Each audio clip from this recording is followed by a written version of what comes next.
Chapter 8. Elizabeth learns more about Darcy and Wickham. The next morning, Elizabeth had still not recovered from the surprise of Darcy's proposal to her. Feeling in need of exercise and fresh air, she decided to have a walk. In order to avoid meeting Mr. Darcy, she kept away from her favourite path, but could not resist walking a little way into Lady Catherine's park. There she was astonished to see Darcy himself approaching her and calling her name. "I have been walking some time in the hope of meeting you," he said. "Will you do me the honour of reading this letter?" And handing her an envelope, he bowed slightly and walked quickly away. With no expectation of pleasure, but with the strongest curiosity, Elizabeth opened the letter and began to read it as she continued her walk alone. "Do not be alarmed, madam, that I shall repeat the offer which so disgusted you last night. I have no intention of mentioning again wishes which, for the happiness of both of us, cannot be too soon forgotten. I would not have written, but justice requires my character to be defended.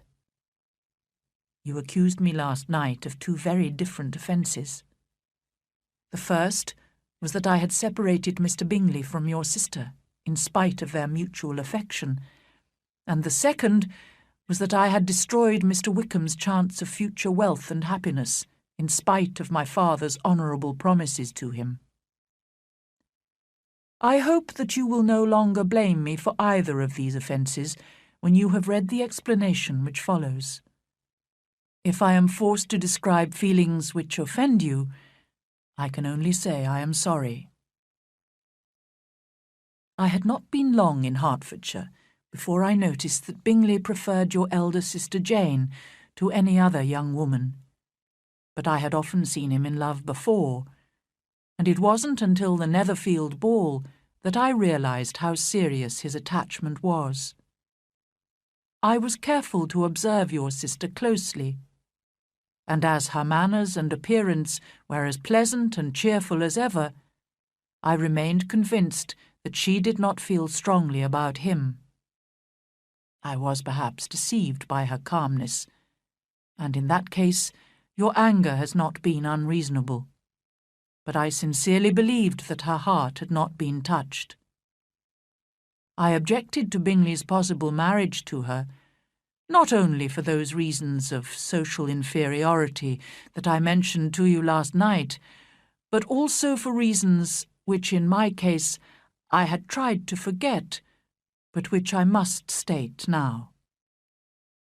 The behaviour that evening of your mother, your three younger sisters, and occasionally even your father, was so lacking in social correctness that I made up my mind to save my friend from what I considered would be a most unhappy marriage.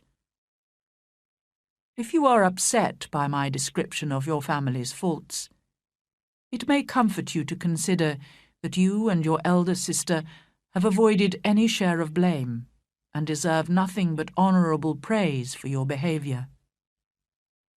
To continue.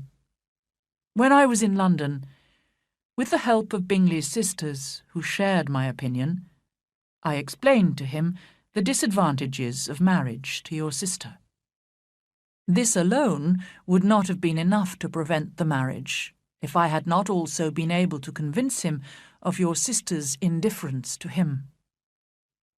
Then it was easy to persuade him not to return to Hertfordshire. I do regret one thing, however. Miss Bingley and I both knew that your sister was in London, but we hid the fact from Bingley. In this, I consider, I was less than honest, but I have no other apology to offer. Your other, more serious accusation refers to Mr. Wickham. Here again I may cause you pain, only you can tell how much.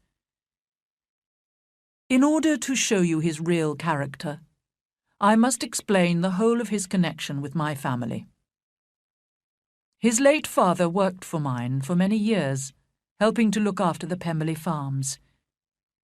His son, George Wickham, received much kindness from my father, who paid for him to go to school and to university. My father hoped the young man would enter the church. If he became a priest, I was to give him the post of rector in a village near Pemberley when it became vacant. But even before my father died, I had discovered Wickham's weakness of character and lack of morals. After my father's death, Wickham wrote to inform me that he did not intend to enter the church, and asked for an amount of money instead of the post of rector. I knew that with his character faults he ought not to become a priest, and I therefore agreed at once. The business was soon arranged. He resigned all claim to the church post and accepted £3,000 instead. I hoped that I would not see him or hear from him again. But 3 years later, he wrote again, this time to ask for the rector's post, informing me that his money had all gone and his situation was desperate. You will hardly blame me for refusing. Since then, he has doubtless been violent in accusing me of injustice to all who will listen to him. There is one more circumstance which I would like to forget myself, but which I must now mention. I rely on your keeping this confidential. A year ago, I sent my sister, who is 10 years younger than I am, on holiday to Ramsgate in Kent, in the care of a female companion. Unfortunately, there was an understanding between this woman and Mr. Wickham, who also went to Ramsgate. With her help and encouragement, he spent a great deal of time with Georgiana, and flattered her so much that she believed she was in love, and agreed to elope with him. She was only 15 at the time, and I am glad to say that she confessed everything to me immediately when I arrived unexpectedly in Ramsgate just before their planned elopement. Naturally, I dismissed the companion and wrote to Wickham, who left the place at once. He was doubtless most interested in my sister's fortune, which is £30,000, but I cannot help supposing that he was also eager to revenge himself on me. I hope you will now clear me of all blame in this matter. If, madam, you doubt the truthfulness of my description of these circumstances, I suggest you speak to Colonel Fitzwilliam. As my cousin and close friend, he knows every detail of these events, and will be happy to support what I say. I will only add, may God be with you. Fitzwilliam Darcy. Elizabeth experienced a variety of emotions as she read the letter. She was astonished to discover that Darcy was capable of any sort of apology. It was with a strong prejudice against anything he might say that she began reading his explanation of what had happened at Netherfield, and at first she was too angry with him to treat him with justice. But when she went on to read his description of his relationship with Wickham, she hesitated. It was so very different from Wickham's story, which she would have preferred to believe. But after a few moments' thought, she realized that Darcy's statement was much more likely to be true. She began to remember several things about Wickham which now appeared strange to her. On the first evening she had met him, he had told the whole story about his lost fortune and the Darcy family to her, a total stranger. Then he had boasted of having no fear of Darcy, but had avoided the Netherfield ball the very next week. In addition, he had waited until the Bingleys and Darcy had left Netherfield before making his accusations public. She reminded herself that no one in Hertfordshire knew anything about Wickham's past, so it was quite possible that he lacked morals, as Darcy said. She had to admit that Darcy himself, though horribly proud, had always shown himself to be a gentleman. Finally, Darcy would certainly not have dared to refer her to Colonel Fitzwilliam if he were not certain that his cousin could prove these statements. She became absolutely ashamed of herself. "How badly I have behaved!" she cried. "How prejudiced I have been! I, who have always been so proud of my ability to judge people. That pride has led me blindly into making a stupid mistake, flattered by Wickham's interest and offended by Darcy's coolness. I have misjudged both of them. Till this moment, I never knew myself." She reread what Darcy had to say about Jane, and this time was forced to admit that Jane had displayed few outward signs of her feelings for Bingley. Charlotte had even commented on it. Then, when Elizabeth looked again at Darcy's comments on her family's behaviour, her sense of shame was very great, and she could not deny the justice of his words. Feeling more miserable than she had ever felt before, she slowly returned to the rectory, where she had difficulty in maintaining a cheerful appearance. Mr. Darcy and Colonel Fitzwilliam left Rosings the next day, and were sadly missed by their aunt, who now had so little entertainment that she invited the Collinses and their visitors several times that week. As Elizabeth only had a few days left before the end of her visit, she thought it fortunate that most of her time was occupied. When she had a moment to herself, it was a great relief to walk outside in the garden or the park, alone with her thoughts. She soon knew Mr. Darcy's letter by heart. Although she was still angry with him for the proud, overconfident way in which he had proposed, her anger turned against herself when she considered how unjustly she had criticised and accused him. She respected his character and felt pity for his disappointment, but did not for a moment regret her refusal, or have the slightest desire to see him ever again. She was saddened when she thought of her family. Her father enjoyed laughing at Kitty's and Lydia's foolishness so much that he never attempted to control his two youngest daughters, and her mother, whose own behaviour was far from correct, was completely unaware that anything was wrong. And poor Jane! It now appeared that Bingley's affection had been sincere, and Jane's disappointment had been indirectly caused by the behaviour of her own near relations. On Saturday morning, Elizabeth said good-bye to her friend Charlotte, feeling sorry to leave her with such a husband. But Charlotte, although regretting the departure of her visitors, appeared quite content with her domestic arrangements. Mr. Collins took care to say to Elizabeth before she left, "I do hope, my dear Miss Elizabeth, that you will be as happy in marriage as I am. My dear Charlotte and I have one mind and one way of thinking. We seem to be made for each other." "It is most fortunate when that is the case," was all that Elizabeth could safely reply.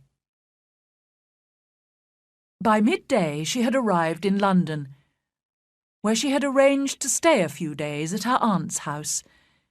There was, however, no opportunity to discuss Mr. Darcy's letter with Jane until they both reached Longbourn again at the end of the week. It was pleasant to be at home again, but Elizabeth was very conscious of her younger sister's silliness. They were full of the sad news they had just heard, that the regiment was leaving Meryton in 2 weeks' time and would be staying for the summer in Brighton, a holiday town on the south coast. Lydia and her mother were trying hard to persuade Mr. Bennet to take them to Brighton too for several months, as the summer would be so miserable in Hertfordshire without the officers. Fortunately, Elizabeth felt sure her father would not agree to this foolish idea. When she and Jane were alone, she told her sister about Darcy's proposal of marriage. Jane was astonished, but soon her sisterly feelings made her think it quite natural, and her kind heart felt pity for Darcy's disappointment. However, when she heard about George Wickham's wickedness, as explained in Darcy's letter, she was deeply shocked. After some discussion, the sisters decided not to tell anyone what they knew about Wickham, as he would soon be leaving Meryton in any case. Elizabeth felt greatly relieved by this conversation. She had got rid of 2 of her secrets, and was certain of a willing listener in Jane whenever she might wish to talk again of either. But she dared not tell the 3rd, and explain to Jane how sincere Bingley's feelings for her had been. She could see that Jane was not happy, because of her continued warm affection for Bingley. However, there seemed little chance of Bingley marrying her now, and Elizabeth did not want to deepen Jane's feelings of regret for her lost happiness. Chapter 9. Elizabeth in Derbyshire. During the week before the regiment's departure, all the young ladies in the Meryton area became extremely depressed. Only the 2 elder Miss Bennets were still able to eat, drink, sleep, and lead a normal life. They were often scolded by Kitty and Lydia, who could not understand such hard-heartedness. "How shall we manage without the officers?" they cried miserably. "How can you smile like that, Lizzie?" Their affectionate mother shared all their sadness. "I remember when Colonel Miller's regiment went away 25 years ago," she said. "I thought my heart was broken." "I'm sure mine will be broken," said Lydia. "If we could only go to Brighton," said Mrs. Bennet. "I'm certain a little sea-bathing would be good for me." "Oh, yes, but Papa is so disagreeable about it." Elizabeth tried not to listen, but could not help seeing the justice of Darcy's objections to her family.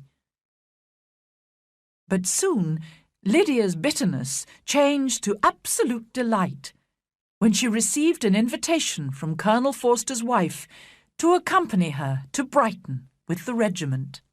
Mrs. Forster was a very young woman, only recently married, and as cheerful and sociable as Lydia, with whom she had been friendly for 2 months. Poor Kitty was very upset at not being included in the invitation, but Lydia cared nothing for her sister's feelings. She ran wildly through the house, calling for everyone's congratulations, and laughing and talking more loudly than ever. Elizabeth could not share her sister's happiness, and felt it was her duty to advise her father secretly to refuse permission for Lydia to go. But she could not convince him that Lydia would be in any real danger, and so all the arrangements were made for her sister's departure. Elizabeth thought her father was wrong, however, and was still worried about how Lydia would behave in an atmosphere of greater freedom and among the temptations of a fashionable seaside town like Brighton.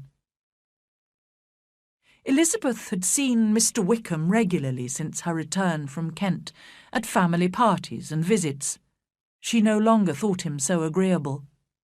As the rich Miss King had left Meryton to stay with her uncle, Mr. Wickham appeared eager to transfer his affections back to Elizabeth. His confidence in his own charm and ability to please annoyed Elizabeth very much, so that when she met him for the last time before the regiment's departure, she spoke quite coldly to him.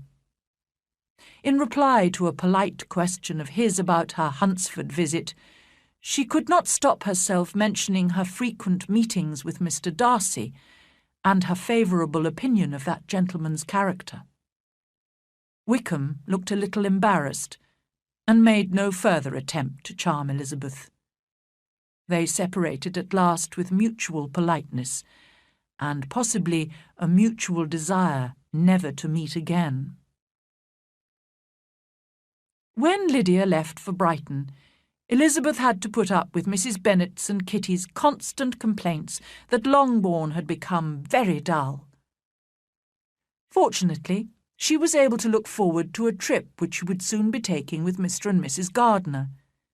They had planned to visit the Lake District, but Mrs. Gardner had recently written to say that as her husband's business made it necessary to shorten their holiday to 3 weeks, they would not have time to visit the whole of the Lake District comfortably.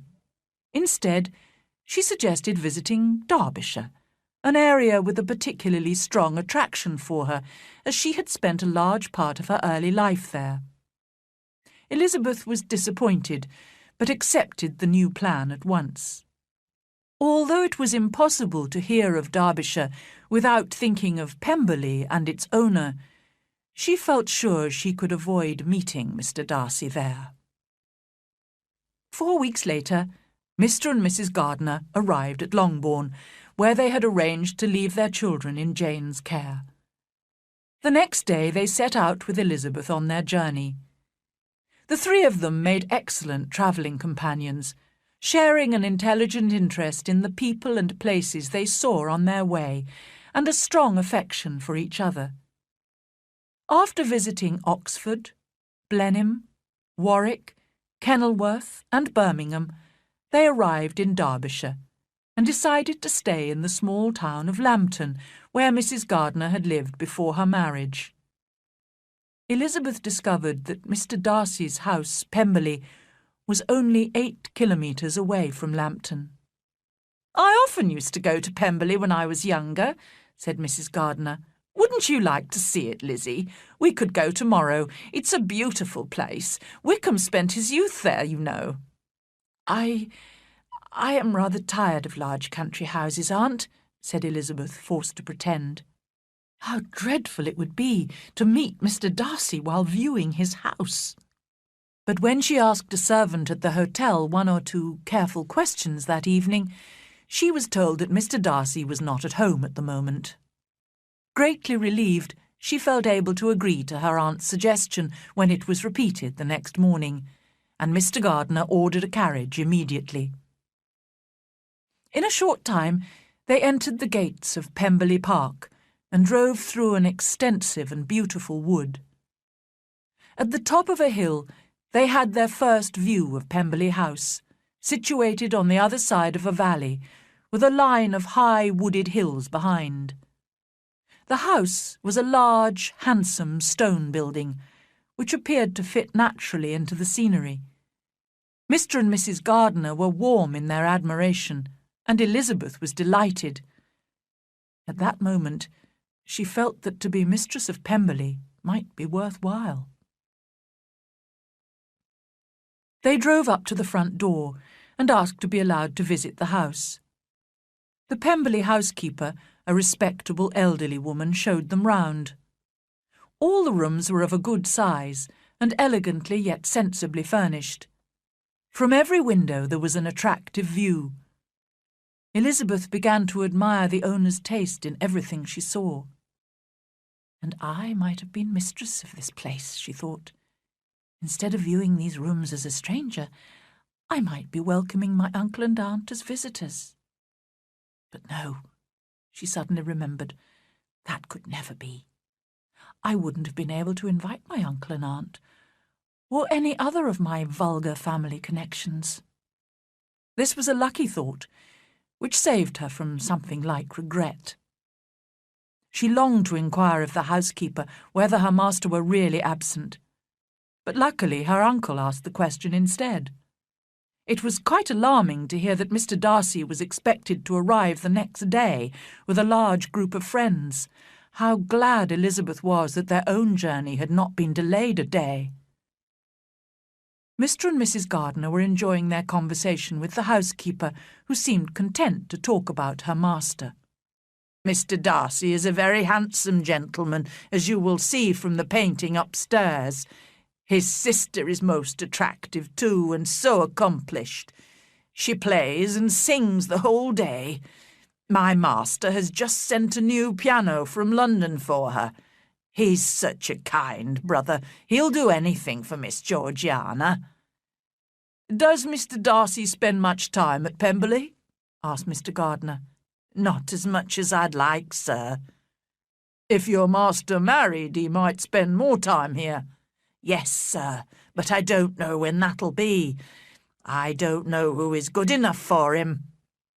Mr. and Mrs. Gardiner smiled, and Elizabeth listened with increasing astonishment as the housekeeper continued. "It's no more than the truth. Everybody who knows him says the same. He's never spoken a cross word to me, and I've known him since he was a baby. Some people call him proud, but I've never seen any of that. He's the best master that ever lived." Elizabeth almost stared at her. Can this be Mr. Darcy? She wondered. This was the most extraordinary praise for the man she had always thought so disagreeable and proud, especially with people he considered inferior to himself. She longed to hear more, but now the housekeeper was leading them upstairs. Soon Elizabeth found herself in front of the painting of Mr. Darcy. He was smiling at her, just as she remembered him smiling sometimes when he looked at her. She looked at the picture silently for several minutes before going downstairs with the others. At that moment, Elizabeth certainly felt more warmly towards Mr. Darcy than at any time since their first meeting. She was beginning to realise that she had underestimated his character. His housekeeper's opinion of him was totally favourable, and what praise is more valuable than the praise of an intelligent servant? As she stood in front of his picture, she gratefully remembered the warmth of his feelings for her, and began to forget the way in which he had expressed them. As they had now seen all the rooms which were open to the public, the housekeeper called the gardener, who was going to show them the park and gardens. They were just walking away from the house when Elizabeth turned to have one last look, and saw the owner of Pemberley come suddenly forward from behind the house. They were within 20 metres of each other, and Elizabeth could not avoid his seeing her. Their eyes instantly met, and they both blushed. He appeared very surprised, but recovering quickly, approached and spoke to Elizabeth, if not calmly, at least with perfect politeness. Astonished and confused, she received his greetings with embarrassment. Soon he could find no more to say, and left her to return to the house. Mr. and Mrs. Gardiner, who had been watching from a distance, expressed their admiration of his appearance, but Elizabeth could only think of her feelings. How unfortunate that she had come! She blushed again. It might seem as if she had planned this meeting with him, and his behaviour was so different. Never before had she heard him speak so politely and so gently. What could it mean? Her head full of these thoughts, she joined her uncle and aunt in their walk through the gardens. They were walking slowly beside an attractive stream when they noticed Mr. Darcy coming towards them. This time Elizabeth was able to control herself better, and she returned his greetings politely. She hid a smile when he asked her to do him the honour of introducing him to her friends, as she felt sure he was not expecting the well-mannered gardeners to be some of her low-born relations. He certainly seemed surprised when she introduced her uncle and aunt, but took care to talk for some time to Mr. Gardiner with every appearance of interest. Elizabeth was delighted that these relations at least could not be criticised for their poor behaviour or lack of intelligence. On their way back to the house, Mr. Darcy walked beside Elizabeth. There was a short silence before she spoke. "Your housekeeper informed us you would not arrive until tomorrow, so I had not expected to find you here." "It is true. I came early on business. The rest of the party will be here tomorrow. Among them are Mr. Bingley and his sisters, whom you know," he continued after a pause. "And there is one other person who particularly wishes to meet you. Will you allow me, or do I ask too much, to introduce my sister to you?" Surprised, but flattered by this great compliment, Elizabeth gave her permission. When they arrived at the house, Mr. Darcy offered them some refreshment, but they politely refused.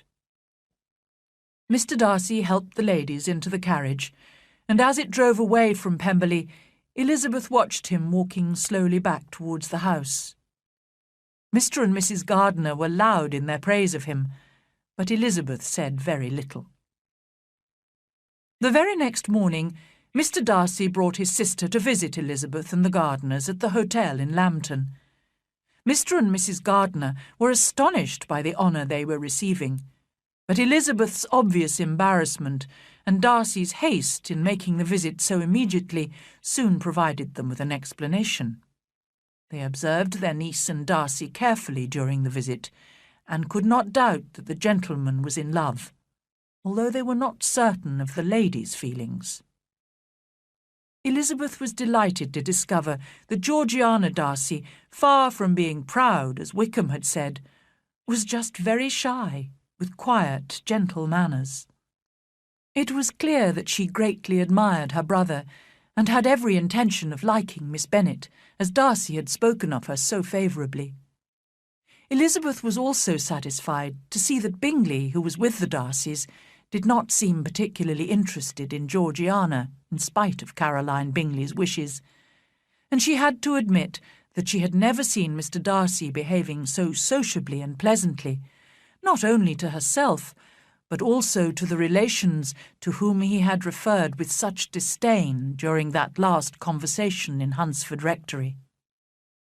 Elizabeth herself was more than usually anxious to make herself agreeable to everybody, and she succeeded, because Bingley was ready, Georgiana was eager, and Darcy determined to be pleased.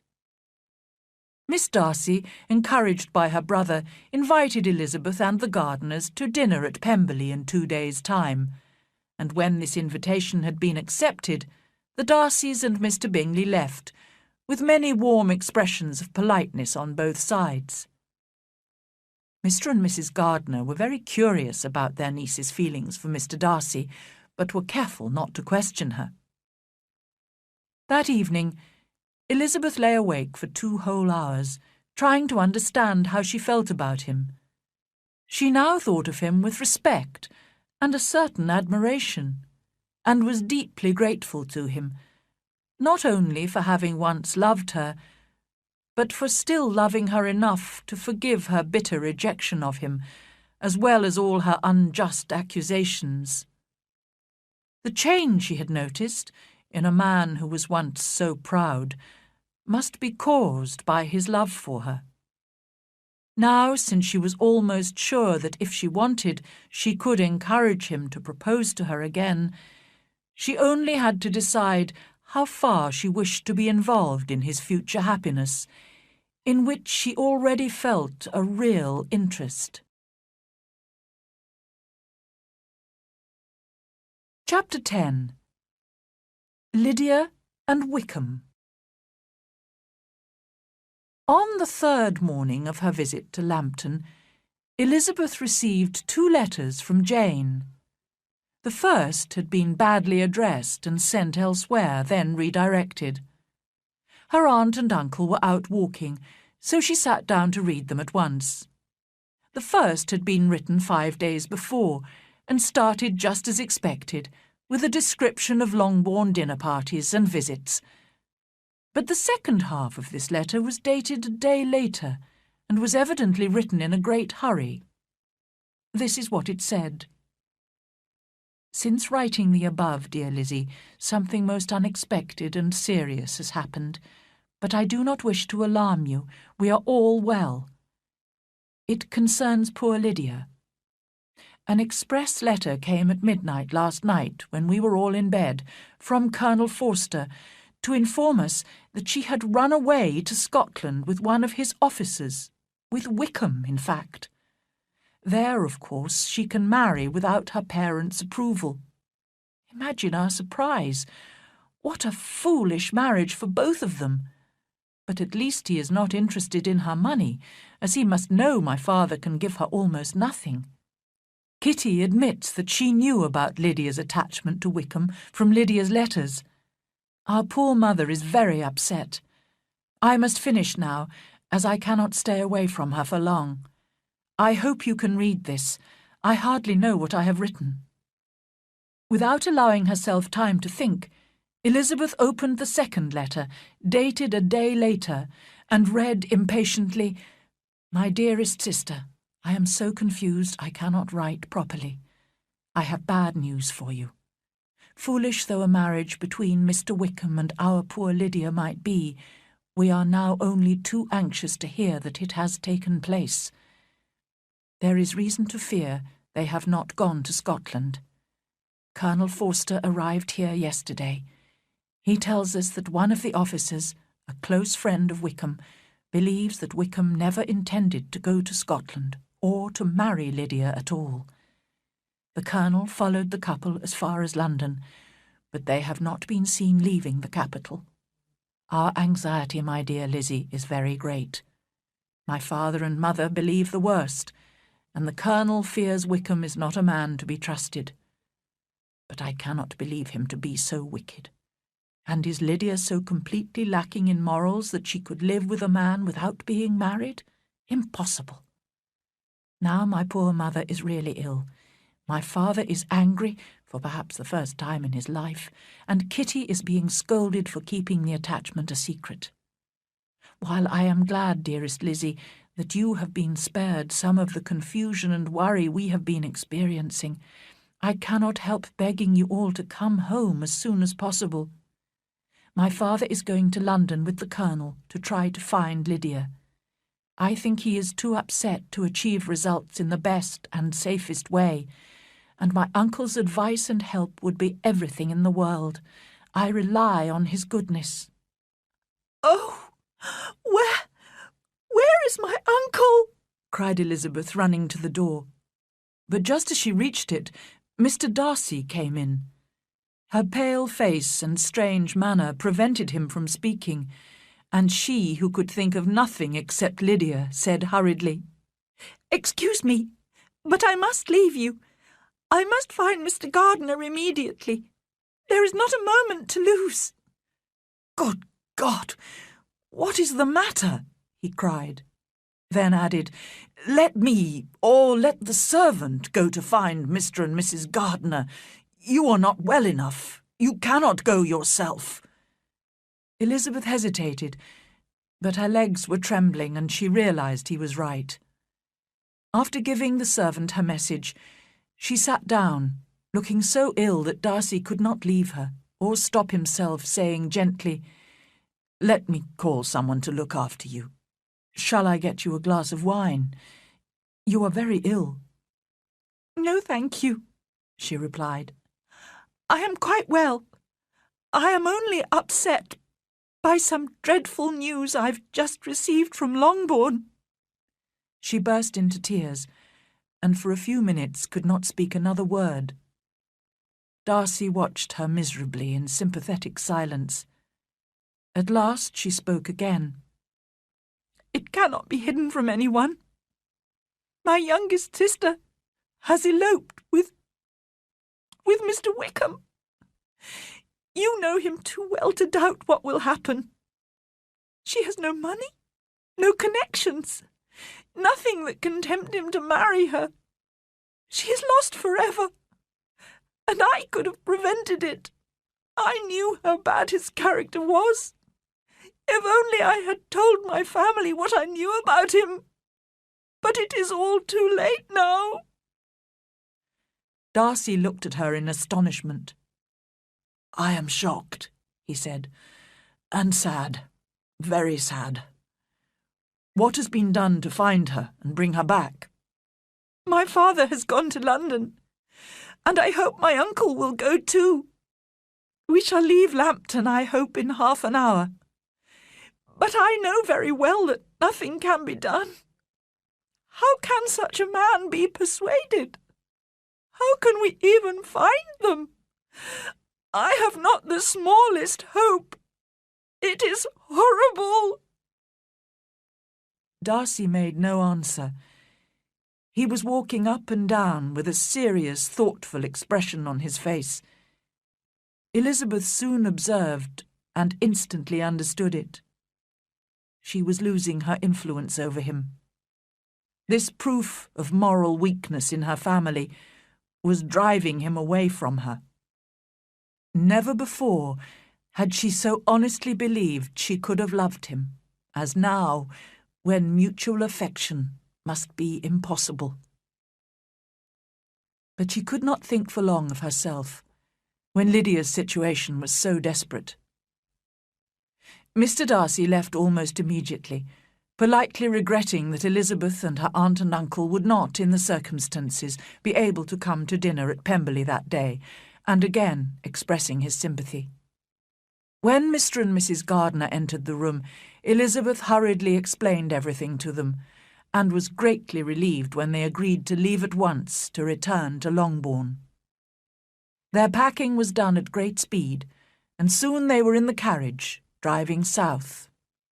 "Lizzie," began Mrs. Gardiner, "I cannot believe that Wickham's character is so bad that he would run away with Lydia and not marry her. Do you really think he is capable of that?" "My dear aunt, Jane and I both know that he has neither honesty nor honour. He has falsely accused Mr. Darcy, and has lied wickedly about the whole Darcy family. You saw what a shy, gentle girl Miss Darcy is, but he had described her as proud, disagreeable, and disdainful." "But does Lydia know nothing of this?" "Oh, no, that is the worst of all. I didn't know the truth myself until my visit to Kent, and when I returned and told Jane, she and I decided not to make our knowledge public. Now I know that was a mistake. I never thought that Lydia could be in any danger from him." When they arrived at Longbourn, Elizabeth and her aunt were able to help Jane in looking after the children. They also attempted to calm Mrs. Bennet, who, however, refused to be calmed, and blamed everyone except herself for the disaster. "If only I had been allowed to take the family to Brighton, this would not have happened. Poor dear Lydia had no one to take care of her. Why did those Forsters ever let her go out of their sight? I am sure they neglected her. Of course, I did not want her to go to Brighton, but nobody took any notice of me as usual. And now Mr. Bennet has gone to London, and I'm sure he'll fight Wickham, and then he'll be killed, and then the Collinses will turn us out of the house before he's cold in his grave." "Do not worry, sister," said Mr. Gardiner kindly. "I'm going to London tomorrow to help my brother-in-law." "Oh, thank you, my dear brother," replied Mrs. Bennet. "Make sure you find Lydia and Wickham, and if they are not married yet, make them marry. And tell Lydia they mustn't wait for wedding clothes, but she shall have as much money as she wants to buy them after they are married. And keep Mr. Bennet from fighting. Tell him what a dreadful state I am in, so ill that I can get no rest by night or by day. And tell Lydia not to buy any clothes until she's seen me, because she doesn't know the best shops.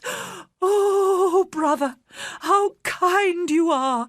I hope you will manage everything." The next day, Mr. Gardiner travelled to London as he had promised. Now began a painful period of waiting for those left at Longbourn. They became even more anxious as news came from Meryton of Wickham's lies, debts, and secret attachments to most of the servant girls in the town. Everybody declared that he was the wickedest young man in the world, and protested that they had always distrusted his great charm and appearance of goodness. Although Elizabeth did not believe half of these stories, she believed enough to feel sure that her sister's reputation was already lost, and even Jane almost despaired of receiving good news. In a few days' time, they were relieved to receive a letter from Mr. Gardiner, but unfortunately It only informed them that Wickham and Lydia had not yet been found. Apparently, Wickham had left gambling debts of over £1,000 behind him in Brighton. Mr. Bennet was returning home the following day, leaving his brother-in-law in London to continue the search. When she heard this, Mrs. Bennet did not show as much satisfaction as her children expected, considering the anxiety she had previously expressed for her husband's safety. "What? Is he coming home without poor Lydia?" she cried. "And who will fight Wickham and make him marry her?" Mrs. Gardiner took the opportunity of Mr. Bennet's return to go back to London herself with her children. She was still longing to know how Elizabeth's relationship with Darcy had developed, but Elizabeth had not once mentioned his name, so her aunt did not dare to ask any direct questions. When Mr. Bennet arrived home, he appeared as calm as ever, but in a conversation with Elizabeth he admitted that he felt to blame for Lydia's elopement. "I know I should have had more control over her," he said. "And Lizzie, you were right. I should never have let her go to Brighton."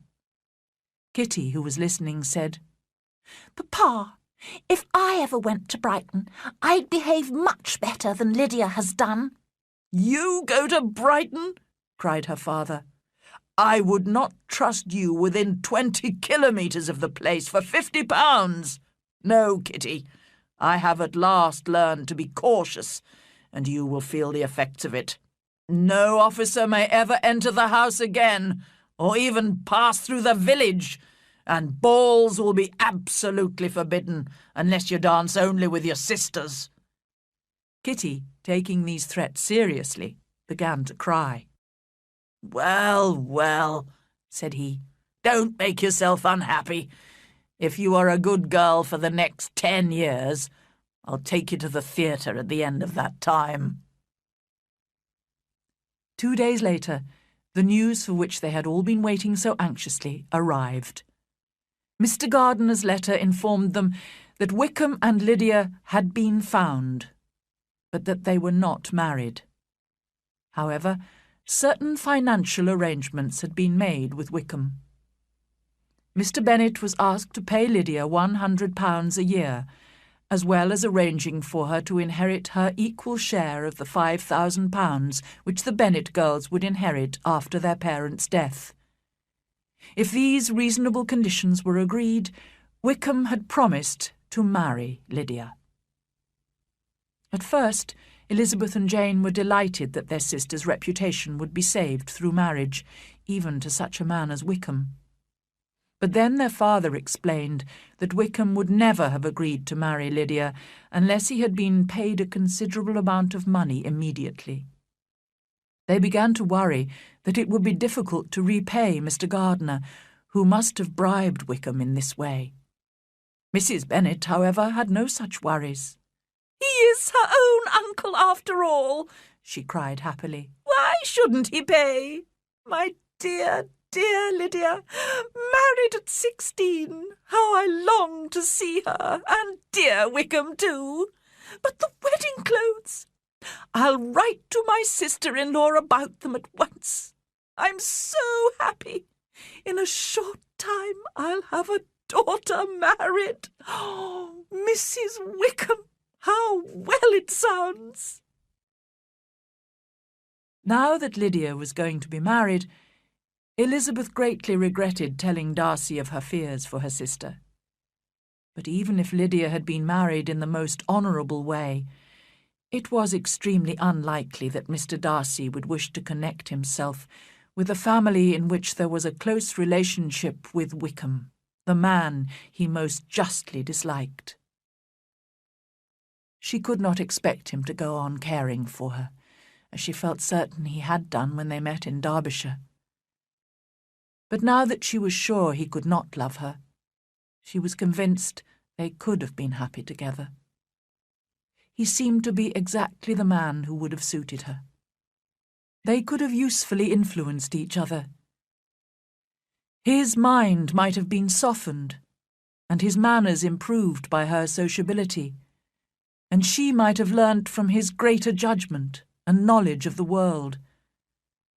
But no such relationship could now teach an admiring world what happiness in marriage was really like. Instead, Wickham would marry Lydia, with little chance of happiness for either of them. Mr. and Mrs. Gardiner had arranged for Lydia to be married quietly in London from their house. At first, Mr. Bennet had refused to allow his youngest daughter ever to enter his house again, but eventually Jane and Elizabeth persuaded him to receive Lydia and her husband after the wedding. It would only be a short visit, as almost immediately she and Wickham would be moving north to Newcastle, where he had accepted a new army post. When the carriage containing the young couple arrived at Longbourn House, the two elder Bennet sisters were shocked to see how unashamed Lydia was. She entered the house laughing and joking, and asked all her sisters to congratulate her. Wickham was no more embarrassed than she was, and spoke to everyone in his usual flattering, agreeable manner. They seemed to have no idea of the anxiety they had caused by their shameless and wicked behaviour. Elizabeth was quite disgusted by their relaxed, confident appearance, and determined not to show any interest when Lydia insisted on describing every detail of her wedding day. She could not help reacting with astonishment, however, when Lydia let slip the name of Mr. Darcy. He had apparently been present at the ceremony. Why would Mr. Darcy, Elizabeth wondered, attend the wedding of two people he must hold in the greatest contempt? She could not discover the reason from Lydia, who suddenly remembered it was supposed to be a secret, and she could not rest without knowing the truth. So she hurriedly sent a note to her aunt in London, asking urgently for an explanation. Chapter 11. Bingley returns to Netherfield. Elizabeth had the satisfaction of receiving a reply from her aunt in the shortest time possible. She sat down eagerly to read it. My dear niece, I must confess I am astonished by your request for information about Mr. Darcy's share in arranging Lydia's marriage. I assumed that you would know all about it. Your uncle is as surprised as I am. But if you are really innocent and ignorant, I must tell you all the details. On the day I returned to London from Longbourn, your uncle had a most unexpected visitor. Mr. Darcy came to tell us he had discovered where your sister and Wickham were staying. The reason he gave for wanting to help was his belief that he was to blame for not making Wickham's worthlessness more public, and that therefore it was his duty to assist us in every possible way. If he had another motive, I am sure it would be just as honourable. He knew that Wickham had a close friend in London, a woman who had once been companion to Miss Darcy and had been dismissed for some reason. So Mr. Darcy found this woman and bribed her to give him Wickham's present address. He went to see Wickham and insisted on seeing Lydia, hoping to persuade her to return to her family. However, Lydia told him she only cared for Wickham and had no intention of leaving him, whether he married her or not. Wickham privately told Mr. Darcy that he had left the regiment because of his gambling debts, not because he intended to marry Lydia, and that he was still hoping to find and marry a woman of fortune in order to have a comfortable income. It was clearly necessary to persuade him to marry Lydia as soon as possible, and Mr. Darcy had several meetings with Wickham to arrange financial matters with him. Finally, Mr. Darcy was able to visit your uncle, as I have said, to explain the whole business, and to insist that he alone should be responsible for paying Wickham the promised amount.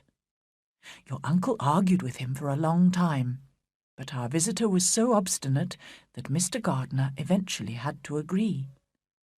I think, Lizzie, that obstinacy is Mr. Darcy's real fault, rather than any of the other faults of which he has been accused. He paid Wickham several £1,000s for past debts and future expenses, and attended the wedding to make a final payment. And in spite of Mr. Darcy's declared motives, my dear Lizzie, you may be sure that your uncle would never have given in if we had not assumed that Mr. Darcy had another interest in the matter. Will you be very angry with me, my dear Lizzie, if I take this opportunity of saying how much I like him? His behaviour to us has always been as agreeable as when we were in Derbyshire. I think that if he marries the right woman, his wife may teach him to become more sociable. Please forgive me if I have assumed too much, or at least do not punish me by not inviting me to Pemberley. I shall never be happy until I have been all the way round the park. But I must go to my children now. Yours very sincerely, M. Gardner. Elizabeth read this letter with a mixture of pleasure and pain. Mr. Darcy had thought so little of his pride that he had spent considerable time, effort, and money on two people for whom he must feel the greatest disdain. He had even had to bargain with Wickham. She could not believe he had done all this for her, a woman who had already rejected him. But the fact remained that she and her family owed him everything. How bitterly she now regretted criticising and mocking him in the past. She was ashamed of herself, but she was proud of him, proud that in a matter of honour he had been able to conquer his own pride. She was even rather pleased, if a little regretful, that her aunt and uncle had felt sure that there was mutual affection between Mr. Darcy and herself. Mrs. Bennet was quite depressed when Lydia and Wickham left Longbourn to travel north to Newcastle. But soon Mrs. Phillips brought the happy news that Mr. Bingley was expected to return to Netherfield in a day or two, and Mrs. Bennet became very excited. She made preparations to invite him to dinner, and counted the days that must pass before she could send the invitation. However, on only the third morning after his arrival, she caught sight of him from her bedroom window, riding towards Longbourn House with another gentleman, also on horseback. "Girls, quickly!" she cried. "Mr. Bingley is coming! And who's that with him? It must be Mr. Darcy, that tall, proud man. Well, as he is Mr. Bingley's friend, we must be polite to him, but I must say I hate the sight of him." Both Jane and Elizabeth felt uncomfortable and sympathised with each other. Jane was nervous about meeting Bingley again and determined not to show her feelings. Elizabeth was uneasy at the thought of seeing Darcy, as she was the only one who knew how much the whole family owed him in spite of their general dislike of him. She was astonished that he had come to see her, and for a moment she allowed herself to hope that his affection and wishes might still be the same. She was disappointed, however, by the visit. Mr. Darcy said scarcely anything to her, and appeared more thoughtful and less anxious to please than in Derbyshire.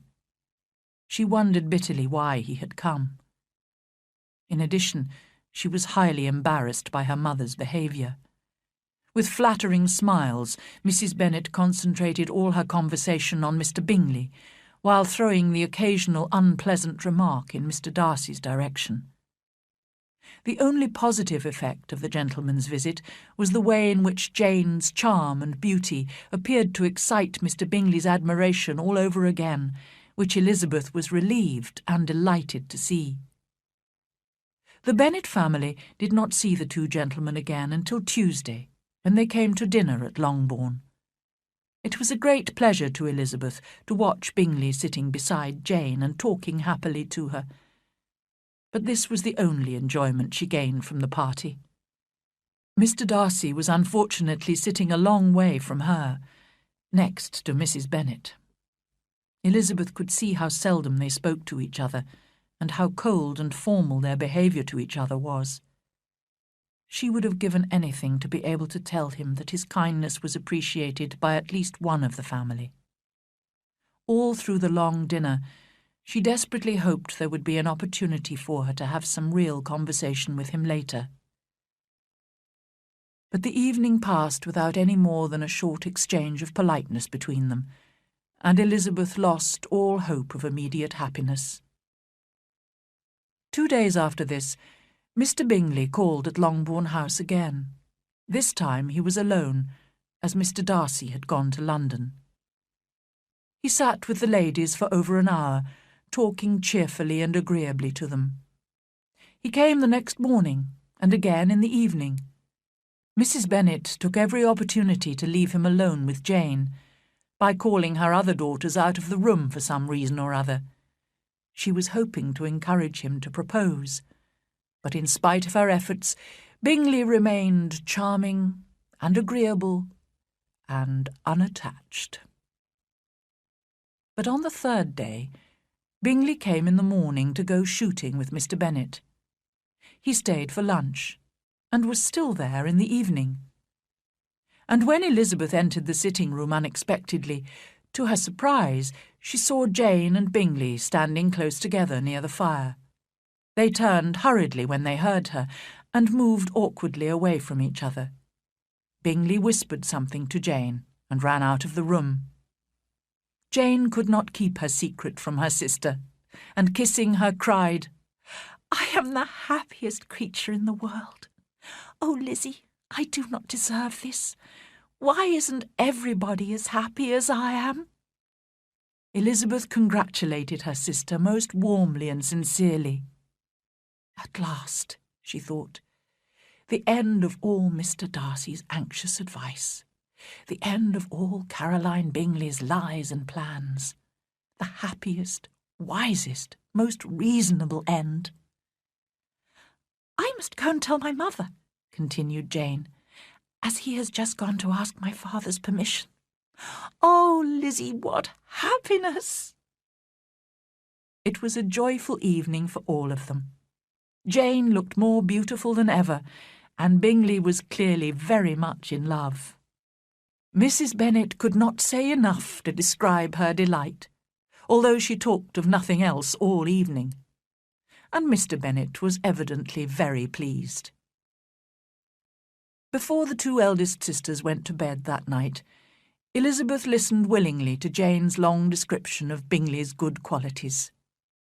At the end, Jane added, "Oh, Lizzie, if only I could see you as happy as I am. If only there were another man like Bingley for you." "Dear Jane, I can never be as happy as you, because I'm not as good as you. No, no, let me find my own husband. Perhaps if I'm very lucky, I may meet another Mr. Collins one day." The engagement was not kept a secret for very long. Mrs. Bennet whispered the news to Mrs. Phillips, who told all her neighbours in Meryton. Everybody soon agreed that the Bennets were the luckiest family in the world, although only a few weeks before, when Lydia had run away, they had been considered the most unfortunate. Chapter 12. Elizabeth and Darcy. One morning, about a week after Bingley had proposed to Jane, a carriage arrived outside Longbourn House. Elizabeth, Kitty, and their mother were in the sitting-room, when suddenly the door was thrown open and their visitor entered. It was Lady Catherine de Bourgh. They were all extremely astonished. Mrs. Bennet, flattered to have such an important visitor, received her with great politeness. After sitting for a moment in silence, Lady Catherine said very stiffly to Elizabeth, "I hope you are well, Miss Bennet. That lady, I suppose, is your mother, and that, I suppose, is one of your sisters." Elizabeth replied that she was correct in thinking so. Lady Catherine rose and said, "I would like to have a walk in your garden, Miss Bennet, if you would accompany me." "Oh, go, my dear," cried Mrs. Bennet. "Show her ladyship the different walks. I'm sure she will like them." As they passed through the hall, Lady Catherine opened the doors into the different rooms, looked in, and declared them to be reasonable-looking rooms. They went into the garden in silence. Elizabeth was determined to make no effort at conversation with a woman who was being more than usually rude and disagreeable.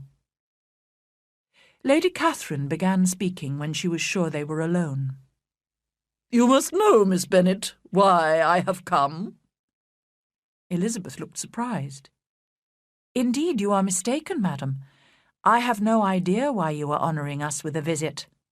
"Miss Bennet," replied her ladyship angrily, "however insincere you may be, you shall not find me so. A most alarming report reached me 2 days ago. I was told that you, Miss Elizabeth Bennet, would soon be engaged to my nephew, my own nephew, Mr. Darcy. Although I knew it must be a shameful lie, and I would not offend him by supposing it to be possible, I decided at once to come here to let you know my feelings." "If you believed it to be impossible," said Elizabeth with disdain, "I wonder why your ladyship took the trouble of coming so far." "I came to insist on having this report contradicted. Tell me, is it true?" "Your ladyship may ask questions which I shall not choose to answer." "This is too much. Miss Bennet, I insist on an answer. Has my nephew made you an offer of marriage?" "Your ladyship has declared it to be impossible." "It ought to be impossible, but your skilful charms may have made him forget, in a moment of foolishness, what he owes to himself and his family. You must tell me. I am almost his nearest relation, and I have a right to know his plans." "But you have no right to know mine." "Let me speak plainly. This marriage, which you dare to hope for, can never take place, because Mr. Darcy is engaged to my daughter. His mother and I planned their marriage when they were still children. They are an ideal couple, both from respectable, honourable, ancient families, with an excellent fortune on both sides. What can possibly divide them? The desperate ambitions of a young woman without family, connections, or fortune? It cannot be. And I warn you, Miss Bennet, if you marry him, do not expect to be noticed by his family or friends. Your name will never even be mentioned by any of us." "These are heavy misfortunes. But the wife of Mr. Darcy must necessarily be so happy that she could not regret her marriage." "Obstinate girl! Tell me, are you engaged to him?" Elizabeth could not avoid saying, after a moment's thought, "I am not." Lady Catherine seemed pleased. "And will you promise me never to enter into such an engagement?" "I will make no such promise. You have totally misunderstood my character if you think I can be persuaded by such threats. I do not know whether your nephew would approve of your interference in his life, but you certainly have no right to interfere in mine." "To all the objections I have mentioned, I add one more. I am aware of your younger sister's elopement. Is such a girl to be my nephew's sister-in-law and bring shame on the ancient name of Darcy?" "You can now have nothing more to say," Elizabeth said coldly. "You have insulted me in every possible way." She rose and started walking back to the house. Lady Catherine also rose and walked with her. "Unfeeling, selfish girl! So you are determined to have him?" "I have not said that. I am only determined to do what, in my opinion, will bring me happiness without reference to you. Do not imagine, Miss Bennet, that you will ever achieve your ambition." When they arrived at her carriage, she added, "I send no compliments to your mother. You do not deserve such politeness. I am most seriously displeased." Elizabeth did not answer and entered the house, while Lady Catherine drove away in her carriage. She had to tell a little lie to her mother to explain Lady Catherine's unexpected visit and speedy departure, and then she shut herself in her room to consider what it all meant. Perhaps the Collinses had imagined, after the news of Jane's engagement to Bingley, that Darcy might marry her. They must have told Lady Catherine, who had made a special journey to Longbourn in order to break off this supposed engagement. Elizabeth began to feel depressed. If, as seemed likely, Lady Catherine now went straight to London to talk to her nephew, she might easily convince him of the inferiority of Elizabeth's social position. He would probably feel that his aunt's objections, which to Elizabeth appeared laughably weak, contained much common sense.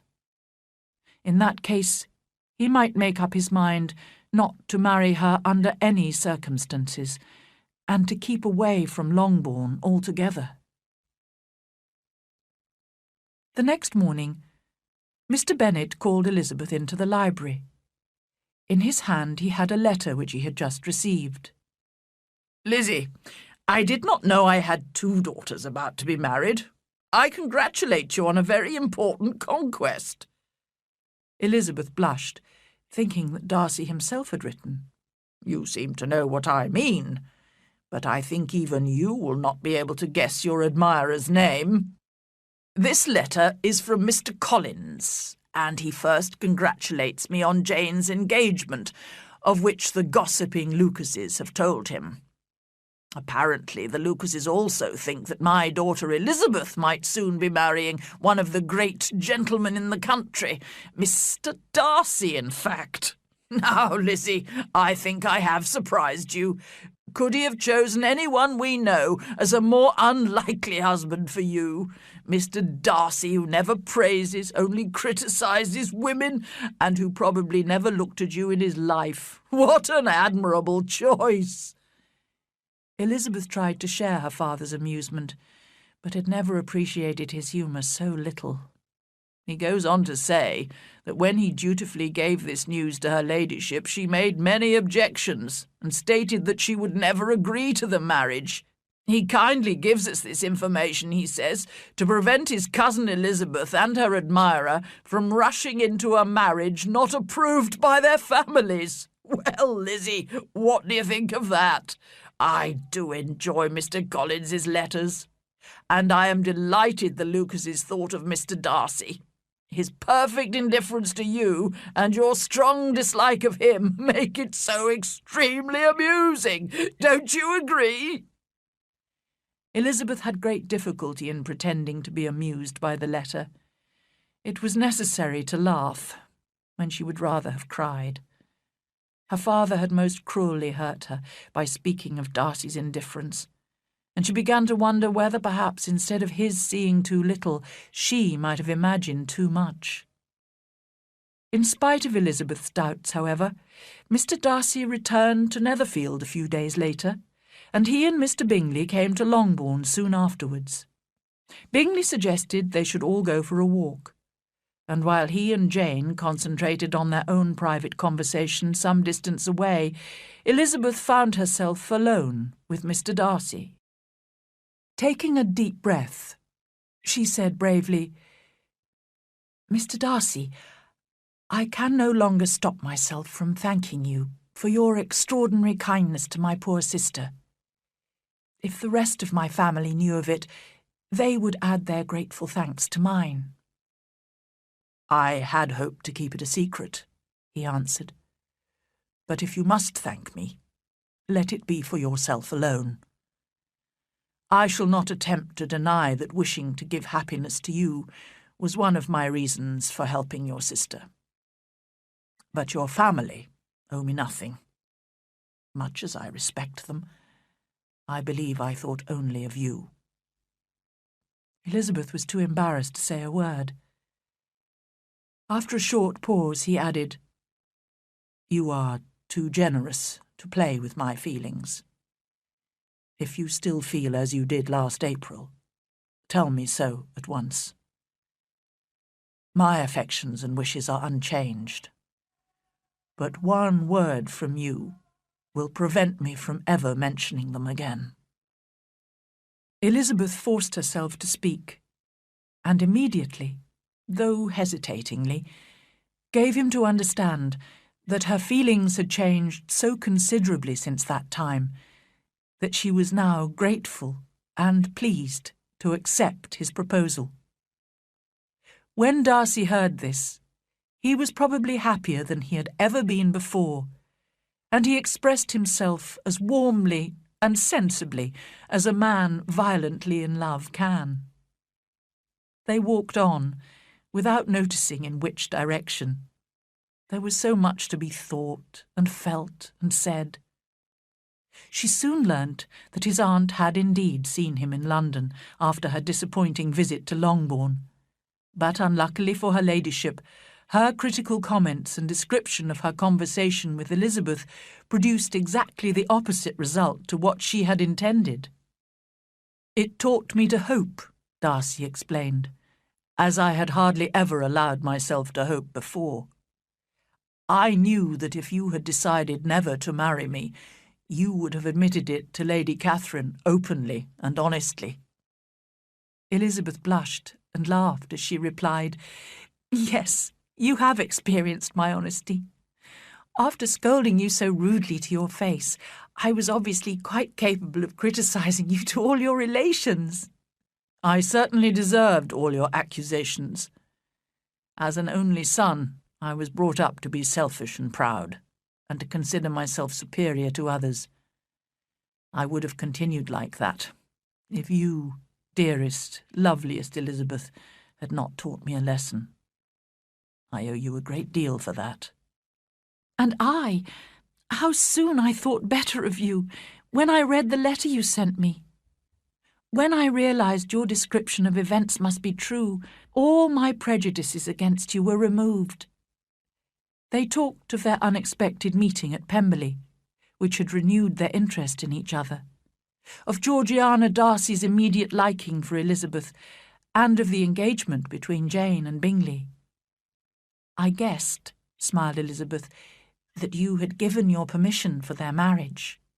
"My permission? No. But I must admit I confessed to Bingley that I had made a mistake in supposing that your sister was indifferent to him, and I encouraged him to return to Netherfield to see if she still cared for him. I am delighted to hear of their engagement. He will be one of the happiest men in the world when he marries your sister. Only I shall be happier than him when I am fortunate enough to marry you." Their conversation continued in this way until they suddenly became aware of the lateness of the hour. They returned to Longbourn House, where they separated. That evening, Elizabeth could not help telling Jane her news. However, she almost regretted doing so when she saw the astonishment on Jane's face. At first, Jane could not believe that her sister was engaged to a man she had so disliked, and she wondered if Elizabeth could really be happy with him. But when she had been convinced by Elizabeth's explanations and promises, she was delighted, and congratulated her sister with all her heart. The next day, Mr. Darcy came to ask Mr. Bennet officially for Elizabeth's hand in marriage. Mr. Bennet also had to be persuaded that his favourite daughter could really be happy with such a proud, disdainful man. Only Mrs. Bennet did not need to be convinced, although she was, most unusually, speechless with shock when she heard the news. When she recovered a little, she cried, "My sweetest Lizzie, how rich you will be! What jewels! What have.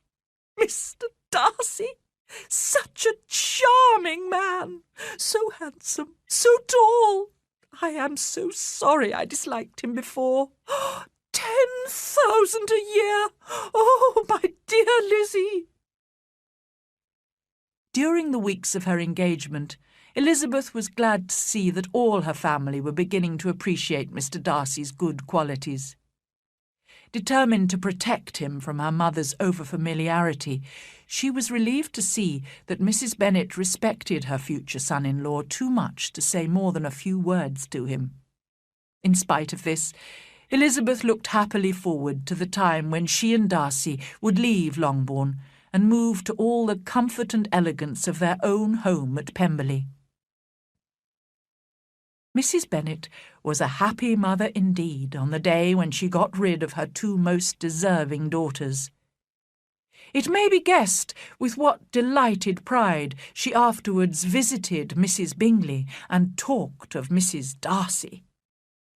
Mr. Bennet missed his second daughter very much and greatly enjoyed going to Pemberley to visit her. Mr. Bingley and Jane stayed only a year at Netherfield, before buying a large house in the north, only 50 kilometres from Pemberley. In this way, the two sisters were permitted their dearest wish and were able to visit each other frequently. Mary was the only sister who remained at home, as Kitty spent most of her time with her two elder sisters, which greatly improved her behaviour, character, and intelligence. Lydia and Wickham were always moving from one place to another in search of cheap rooms, and always spending more than they should. His affection for her soon became indifference, while hers for him lasted a little longer. They were not too proud to ask Lydia's sisters for financial help during every crisis, and Elizabeth and Jane both sent them regular gifts of money to pay their bills. Caroline Bingley was deeply offended by Darcy's marriage, but she did not show her bitterness, and was always extremely polite to Elizabeth. Georgiana Darcy, on the other hand, became greatly attached to Elizabeth and had the highest opinion of her. Lady Catherine, however, was so rude about Elizabeth to her nephew that he broke off communication completely with her for a time. In the end, Elizabeth persuaded him to forgive his aunt, who eventually forgot her pride enough to visit them at Pemberley. There remained a close relationship between the Darcys and the Gardiners. Darcy and Elizabeth were both warmly grateful to the two people who, by inviting her to Derbyshire and taking her to visit Pemberley, had brought them together.